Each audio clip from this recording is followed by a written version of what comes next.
ఈ దేవుడికి బుద్ధి లేదు. ఒక మనిషి యాపిల్ చెట్టు కింద వండుకొని ఉంటాడు.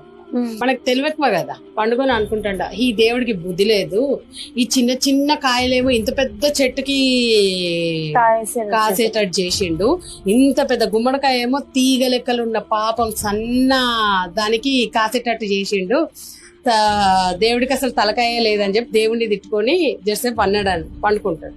పండుకున్నప్పుడు అతను లేసేసరికి కొంచెం గాలి దుమ్ము దుమారం లెక్కలు వచ్చి ఆ చెట్టుకున్న కాయలన్నీ మీద పడ్డాయి. అతను మీద పడిపోయేసరికి టక్కుని లేస్తాడు.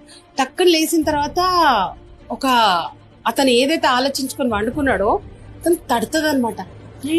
నేను ఎంత పెద్ద తప్పు మాట మాట్లాడిన దేవుడి గురించి, అదే ఇంత పెద్ద చెట్టుకి అంత పెద్ద గుమ్మడికాయలు ఉండి నా నెత్తి మీద పడితే ఇప్పటిదాకా నేను పోయేటోడు. దేవుడికి కాదు బుద్ధి లేనిది, మనిషికి బుద్ధి లేదు. ఆయనకి తెలుసు దేనికి ఎంత పెద్ద చెట్టుకి ఎంత కాయ ఇయ్యాలో, ఎంత సన్నటి తీగ ఎంత పెద్ద గుమ్మడికాయని మోయగలదో, దేనిని భూమి మీద ఉంచాలి, దేనిని ఆకాశానికి ఎత్తి చూపియాలని ఆయనకి తెలుసు.